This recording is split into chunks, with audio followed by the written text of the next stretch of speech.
Wilbur Mills helped pass the Medicare program of 1965. The program provided health care for one of the most vulnerable population groups, the elderly. In the years before this program, the needs of the elderly were discussed very often.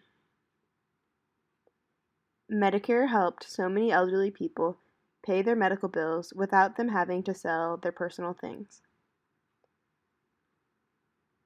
The new legislation allowed the elderly to receive payment without a means test. In addition to that, they did not have to visit welfare departments like they did before.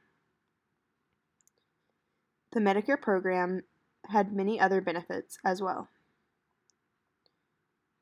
It increased the utilization of hospitals and doctors by poor people, and it helped the elderly population to stay off the welfare roll.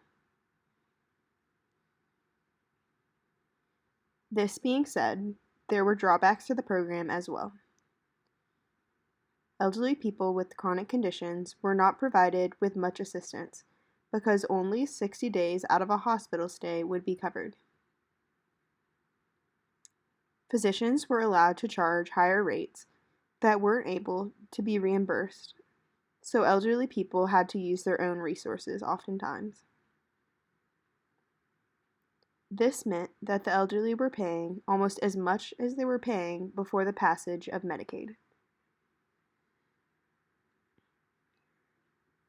The program did not encourage innovative services and programs, and it only covered a small portion of the medical needs of the elderly population.